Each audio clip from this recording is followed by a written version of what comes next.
Mesdames, Messieurs, frères et sœurs, chers amis, bonjour à vous, bonjour chez vous, salut. Le culte de ce dimanche 26 avril est proposé par le consistoire de l'Arc phocéen de l'Église protestante unie. Un consistoire qui va de La Ciotat à Vitrolles et Terre-Nouvelle, d'Aubagne à l'Espace Magnan, en passant par Marseille-Provence et Marseille-Grignan. Ce sont des paroissiennes et des paroissiens du consistoire qui nous proposeront les chants et la musique. La prédication sera donnée par le pasteur Roberto Beltrami. Je suis quant à moi Thierry Scholler, habituellement aumônier régional adjoint des prisons en poste au centre pénitentiaire de Marseille-les-Baumettes, et j'ai aujourd'hui l'honneur de faire vivre la liturgie avec vous. Et c'est l'organiste Alain Keller qui, sans plus attendre, va ouvrir ce temps de culte.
C'est Dieu lui-même qui nous invite et nous accueille.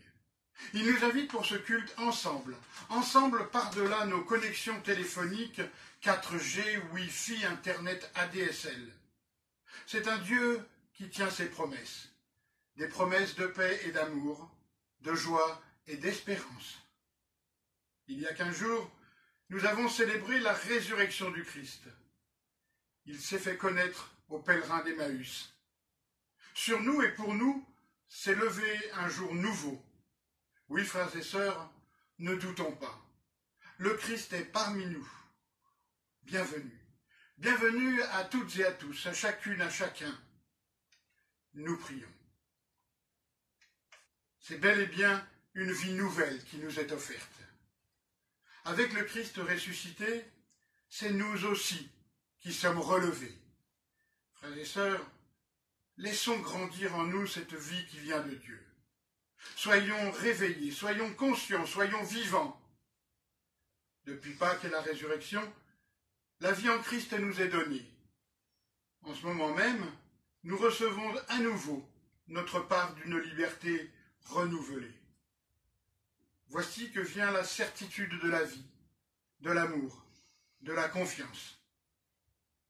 Au-delà de la période difficile, voire dramatique que vit notre monde, et possiblement aussi certaines et certains d'entre vous, vos proches ou lointains. C'est bel et bien la nuit du passé qui s'en est allée, oui. Les ombres de la détresse et de la mort ont reculé devant la lumière et la joie de la résurrection. Cette lumière, c'est toi, Jésus. C'est toi, le Christ, qui viens à notre rencontre. Toi qui nous accueilles tels que nous sommes. Nous n'avons pas besoin de te cacher quoi que ce soit. Tu nous connais mieux que nous-mêmes et tu es près de nous. Ta lumière chasse notre découragement, éloigne nos doutes, rectifie nos angoisses. nos tristesses, nos déceptions. Nous participons à la puissance libératrice de ta résurrection. Pour chacune, chacun de nous, tu es la vie. Pour cela, merci au Christ. Amen. Et c'est Perrine et Joachim qui nous accompagnent pour chanter « Dieu te cherche ».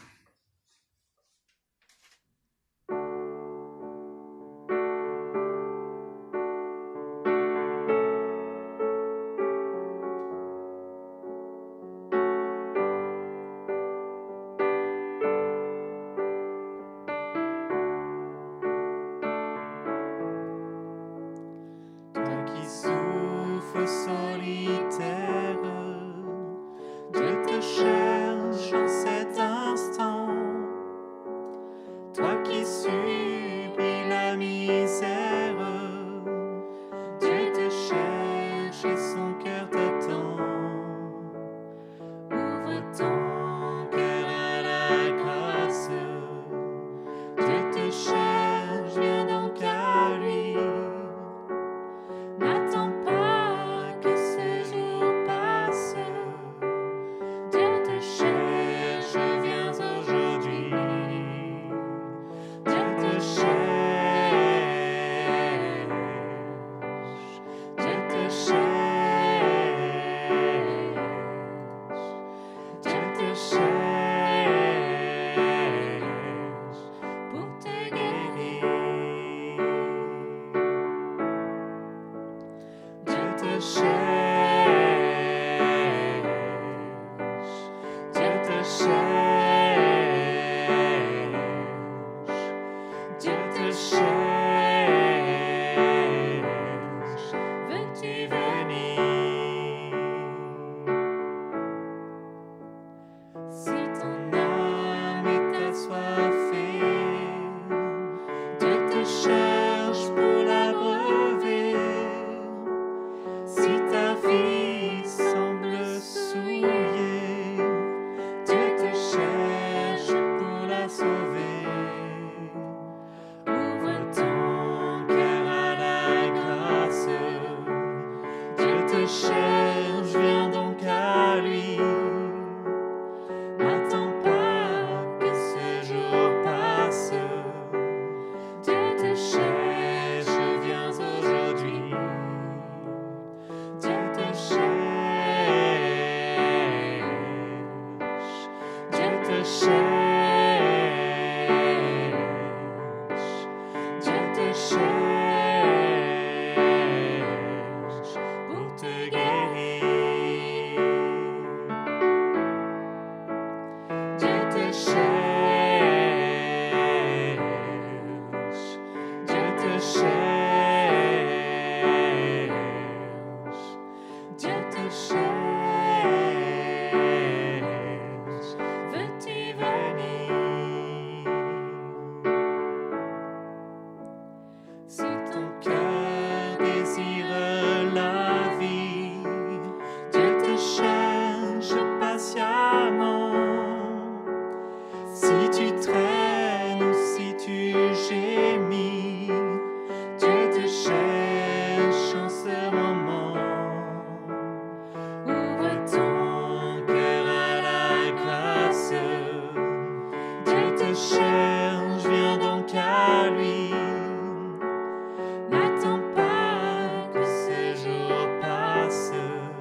Frères et sœurs, sachons confesser à Dieu et accepter son pardon. Mon Dieu, mon Père, aie pitié de moi. Garde-moi dans ton amour. Que notre prière aille vers toi et que ton amour chasse nos ténèbres. Pardonne-nous de te troubler si fréquemment la vie. Souvent nous pensons et décidons comme s'il n'y avait que nous, comme s'il n'y avait que le moment présent. Nous gaspillons nos bonnes relations mutuelles. Nous misons sur la force et invoquons la violence. Nous marchons pour la paix, mais au pas des guerriers. Ô Dieu, nous venons tels que nous sommes. Éveille en nous la vie nouvelle, là où nous sommes. Et pour accueillir le pardon de Dieu, je vous propose d'écouter ces 3 paroles de Jésus. À la femme adultère qui s'attendait à être lapidée, il dit « Je ne te condamne pas.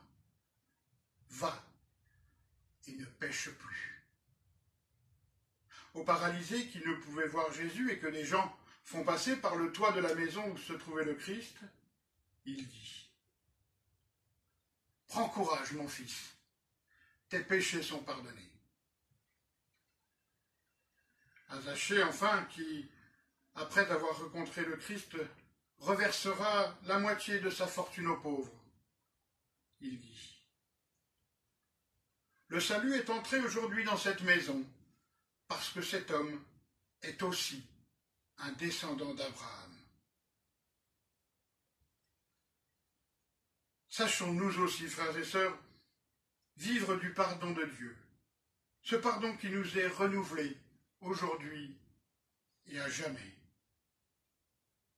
Amen.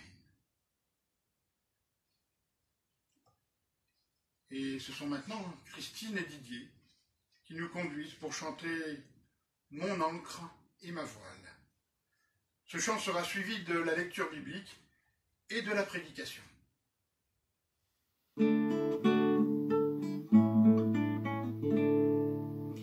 Dieu, tu es ma force, ma consolation, une lampe devant mes pas. Ta voix a triomphé de l'ouragan, portant et le combat. Tu m'offres chaque jour ton infaillible amour.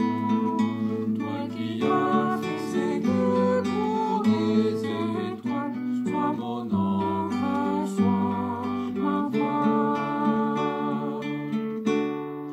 Tu étends les ailes pour toucher les cieux, protégé par ta main.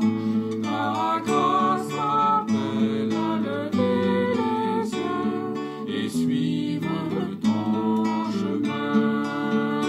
Tu m'offres chaque jour ton infaillible amour. Toi qui as fixé le cours des étoiles, sois mon encre, sois ma voile. Ta miséricorde coule de la croix, ton sang m'a racheté. Tout ce que je suis me vient de toi, sans fin je te louerai. Tu m'offres chaque jour ton infaillible amour. Toi qui as fixé le cours des étoiles, sois mon encre, sois ma voile.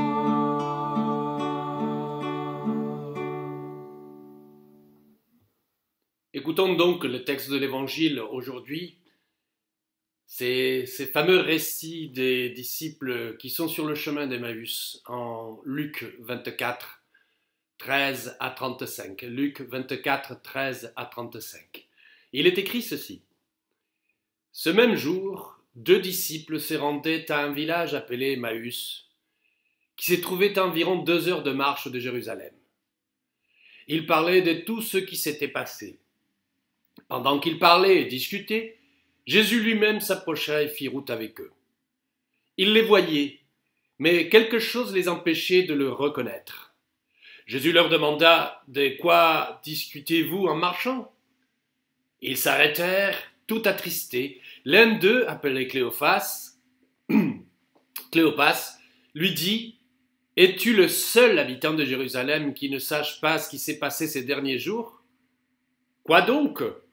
leur demanda-t-il. Ils lui répondirent « Ce qui est arrivé à Jésus de Nazareth. C'était un prophète puissant, il a montré par ses actes et par ses paroles devant Dieu et devant tout le peuple.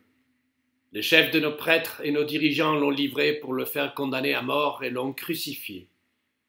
Nous avions l'espoir qu'il était celui qui devait délivrer Israël, mais en plus de cela, c'est aujourd'hui le 3e jour depuis que ces faits sont arrivés. Quelques femmes de notre groupe nous ont frappé de stupeur, il est vrai. Elles se sont rendues tôt ce matin au tombeau, mais on n'a pas trouvé son corps. Elles sont revenues nous raconter qu'elles avaient eu une vision, des anges qui leur ont déclaré qu'il est vivant.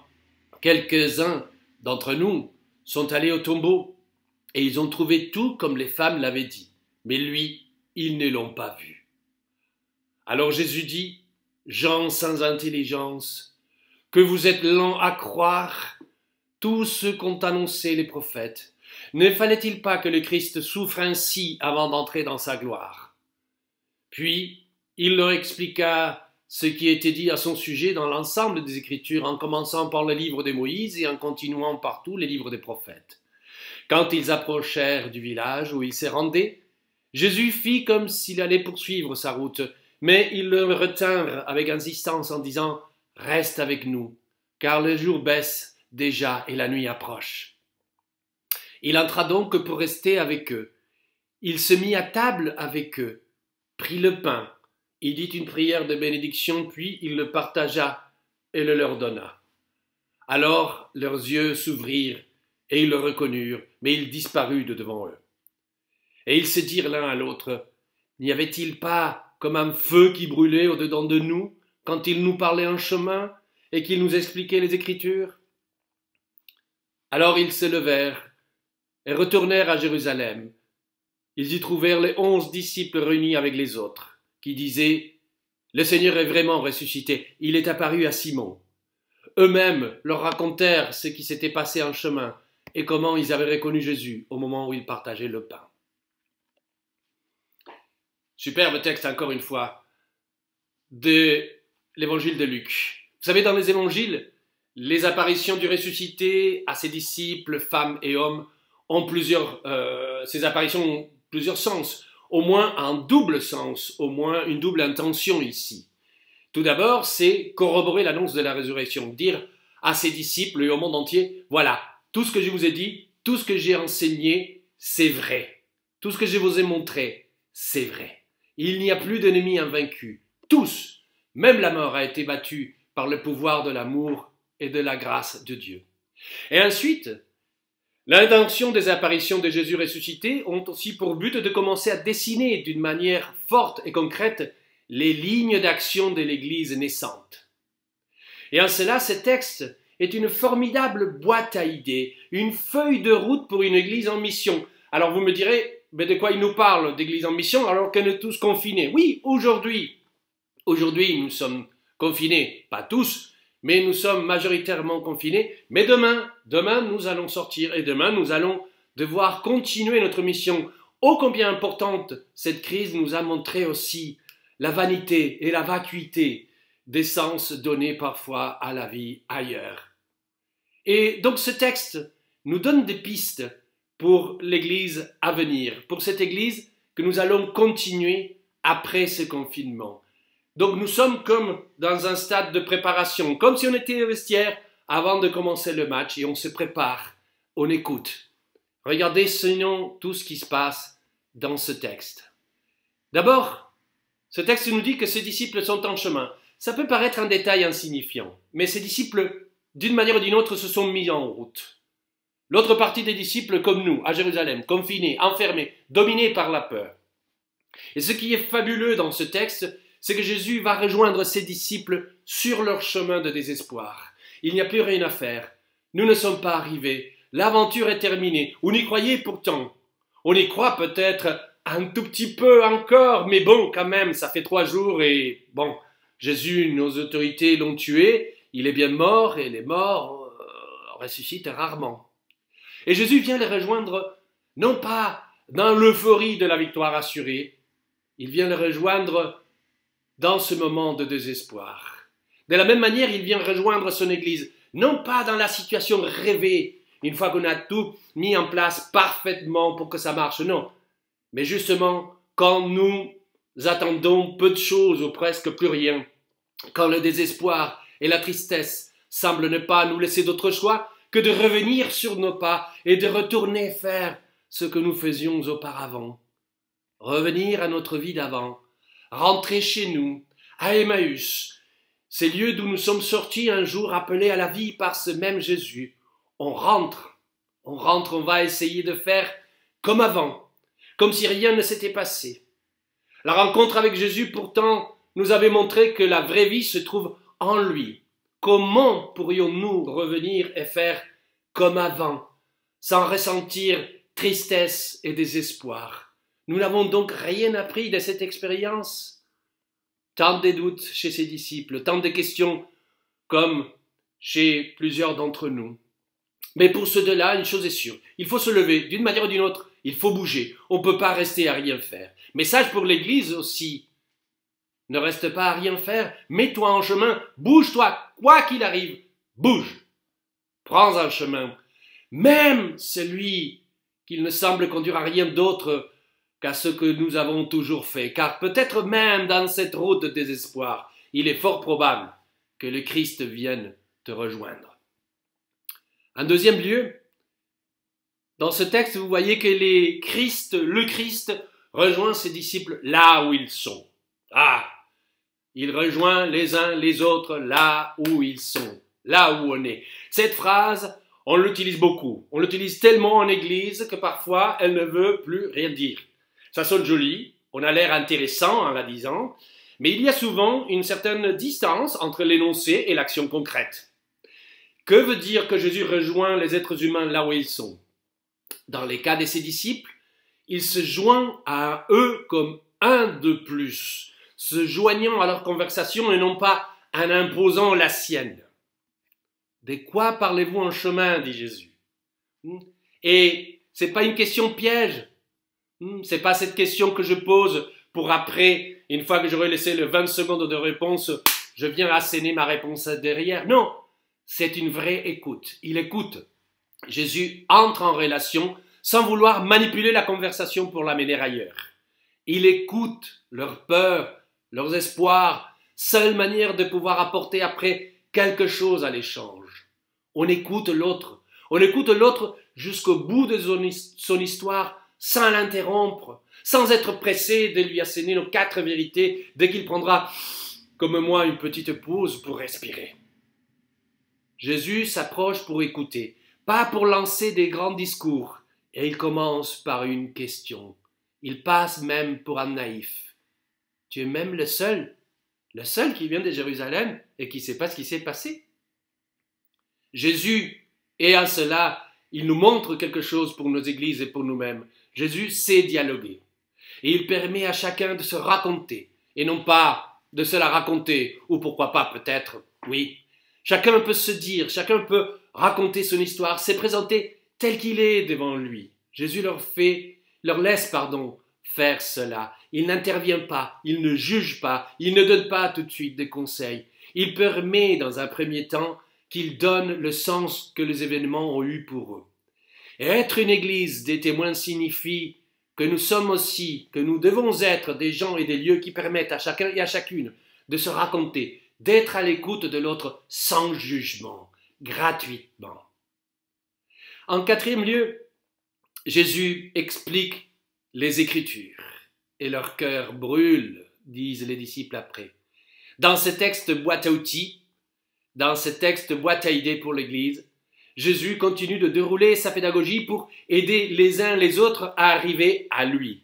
Et donc ici, tout naturellement, pour ouvrir leur intelligence, il leur explique les Écritures. Et que faisons-nous d'autre dans nos cultes en Église, dans nos églises des maisons, dans nos études bibliques, dans notre pratique quotidienne de la foi, si ce n'est justement ceci? Ouvrir les Écritures et lire ensemble et nous expliquer les Écritures les uns aux autres. Témoigner de ce que ces Écritures nous disent aux uns et aux autres pour nous enrichir. Et pour être une église des témoins, nous pouvons changer tout. Nous pouvons changer la sono, nous pouvons mettre la vidéo, nous pouvons avoir multiplié les musiciens, etc., etc. Mais c'est le ciment. Si la base de notre construction n'est pas solidement appuyée sur la parole de Dieu, notre construction ne vaudra rien. Et en 5e lieu, Jésus partage le repas. Il célèbre, il met en pratique la fraternité. C'est que l'explication de l'Écriture n'a pas pu concrétiser, c'est-à-dire la redécouverte de Jésus pour ses disciples, c'est le partage communautaire qui va le réussir. Respectant les meilleures règles d'hospitalité, les disciples invitent le pèlerin inconnu à partager le repas. Et comme au repas de Pâques, lorsque Jésus prononce la bénédiction et rompt le pain, elle le leur donne. Leurs yeux se dessillent définitivement. La communauté, le partage et la communion, la solidarité concrète sont aussi nécessaires à la manifestation de Dieu. Et un 6e lieu et dernier, dans ce texte boîte à clés, que nous dit-il? Il nous dit qu'une fois qu'ils l'ont reconnu et que Jésus disparaît de leur vue, ils partent en courant pour annoncer, pour partager tout de suite la bonne nouvelle. Lorsqu'ils redécouvrent la présence réelle de Jésus dans leur vie, on ne peut faire qu'une seule chose, aller témoigner, sortir, partager cette bonne nouvelle pour que d'autres aussi puissent avoir l'opportunité de cette rencontre qui change la vie complètement et définitivement. Clé pour une église donc qui veut témoigner de la puissance de l'évangile à partir de ce texte donc. Savoir se mettre véritablement à l'écoute des autres. Être des chrétiens et des églises qui permettent aux uns et aux autres d'être accueillis, de se présenter tels qu'ils sont, telles qu'elles sont. Ouvrir le livre, ouvrir l'écriture et lire ensemble pour y trouver du sens à plusieurs. Souvenez-vous, nul n'est chrétien tout seul. Prier comme ils ont fait à table, prier et partager dans une solidarité fraternelle le chemin, le pain et le toit.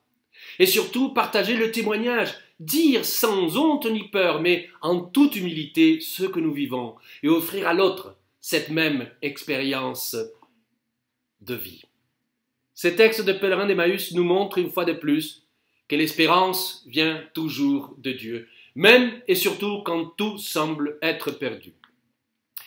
Je voudrais aussi, à mode de conclusion dans ce partage si particulier qui est celui de nos cultes faits, de ces prédications faites dans un bureau, vous faire remarquer ceci. Je n'ai pas besoin de vous décrire la situation dans laquelle nous sommes. Il y aura un après, nous en parlons tous les jours, et de plus en plus, des gens s'aventurent dans des projections qui vont dans tous les sens. La vérité, c'est que nous n'avons pas la moindre idée de ce que cet après sera. Ce qui est clair, c'est que de nombreuses puissances et nombreux pouvoirs vont essayer que tout redevienne comme avant, voire pire qu'avant, en tentant de nous faire régresser à des situations que nous avons fort heureusement quittées il y a longtemps. Il y a pas mal d'enjeux, si vous me permettez le jeu de mots. Et pour nous chrétiens, cet après s'est construit dans le aujourd'hui de notre foi. Je voulais vous signaler quelque chose. Dans la quasi-totalité des textes qui témoignent de la résurrection, des apparitions de Jésus ressuscité, il y a très souvent dans le texte, avant l'apparition de Jésus, une tentative des disciples de revenir à la situation d'avant Jésus. Et dans tous les cas, cette tentative se solde par un échec cuisant. Il n'y a pas de moyen de revenir en arrière. On ne peut aller que de l'avant vers autre chose de nouveau. Et je crois que c'est la même situation pour nous aujourd'hui. Je fais confiance à Dieu pour que Jésus, une fois de plus, se manifeste parmi nous pour stopper les tentatives qui vont essayer de nous faire revenir en arrière et pour redonner du sens nouveau à nos vies et à la vie de nos contemporains. Soyons sûrs et certains de sa présence sur nos chemins de désespoir. En service ou confinés, laissons nos cœurs brûler à l'écoute de sa parole. Nous ne reviendrons jamais en arrière. Nous irons toujours de l'avant sur ce chemin où Jésus nous a rejoints. Amen.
C'est Aline, frères et sœurs, qui maintenant va nous conduire dans la prière d'intercession.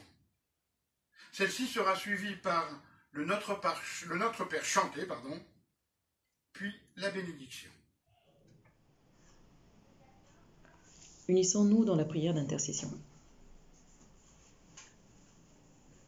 Éternel Dieu, notre bon Père céleste, nous te rendons infiniment grâce, Seigneur, pour tous les bienfaits dont tu ne cesses de nous combler. Nous te disons merci pour ton amour, pour ta présence dans nos vies, pour ta patience, pour ta miséricorde. Père éternel, nous venons à toi non seulement pour te rendre grâce, mais également pour implorer le pardon de nos péchés sans nombre. Car nous péchons contre toi, nous faisons ce qui est mal à tes yeux. Prends pitié de nous, Seigneur, pardonne-nous, car nous sommes de pauvres pécheurs, qui recherchons ta face. Ne nous repousse pas, Seigneur, mais donne-nous de venir à toi. Donne-nous de savoir que tu es le seul et le vrai Dieu que nous devons servir. Père éternel, nous ne savons pas te dire ce qu'il faut. Nous te prions d'intercéder en nous par ton Esprit Saint. Nous te présentons en ce jour privilégié, Seigneur, notre Église universelle, ton Église, afin que tu envoies ton Esprit Saint au sein de celle-ci, afin que toutes les décisions qui soient prises nous viennent de toi et de toi seul.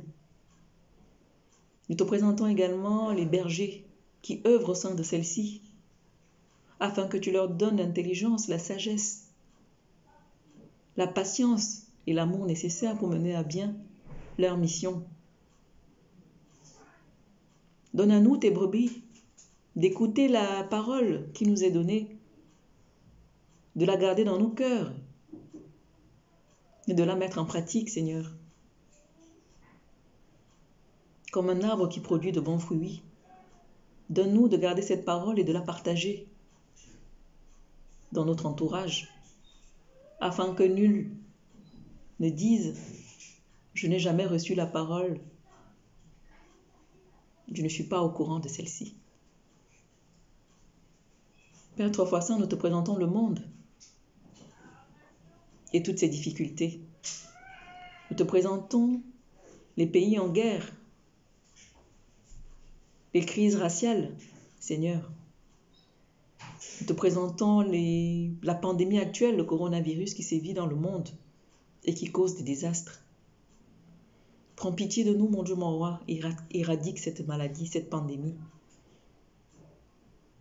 Donne-nous, Seigneur, à travers cette maladie, de savoir que nous ne sommes rien. De tirer non seulement le mauvais de ce qui se passe, mais également le bon. Nous sommes impuissants face à cette maladie. Et toi seul, Seigneur, es capable de l'éradiquer, si telle est ta volonté. Prends pitié de nous, Seigneur, délivre-nous de cette maladie. Éloigne-la de nous, mon Dieu, mon roi. Vers qui d'autre irons-nous si ce n'est à toi? Tu ne connais mieux que personne. Tu sais ce qui est bien pour chacun de nous.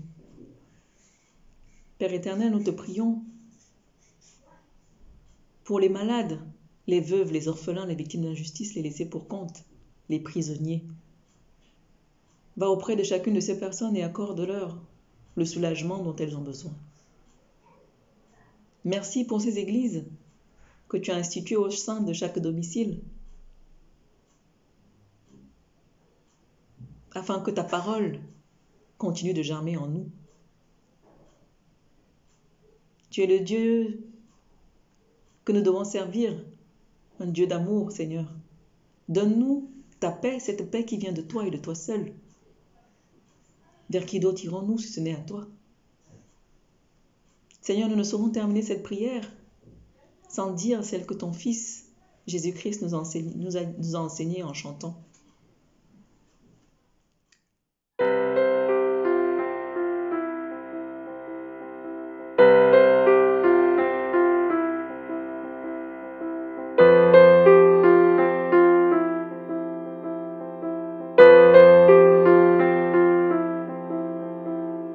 Notre Père qui es aux cieux, que ton nom soit sanctifié,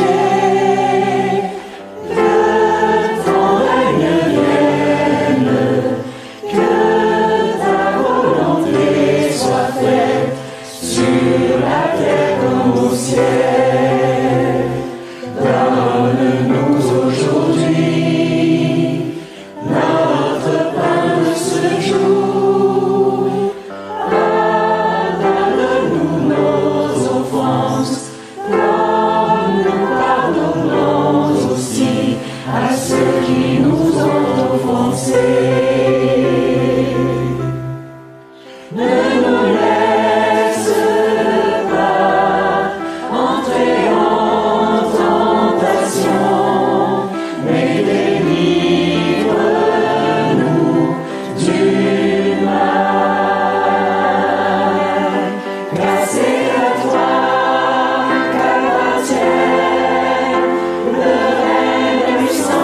sœurs, la bénédiction de la part de Dieu.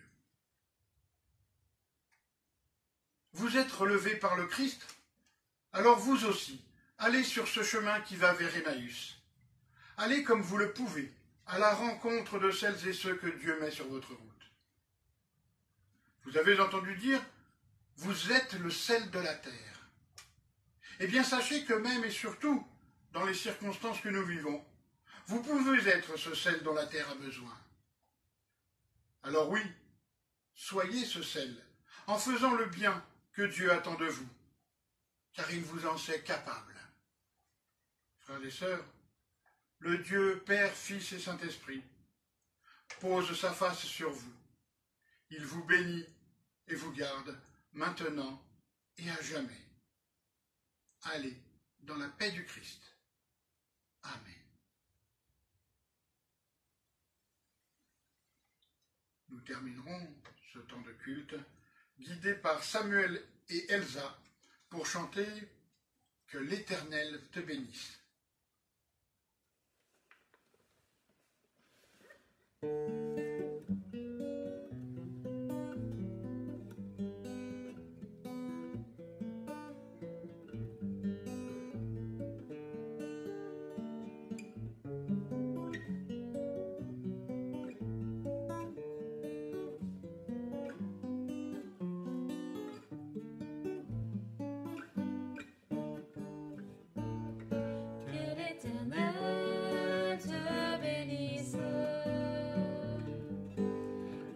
Protège, que l'Éternel te regarde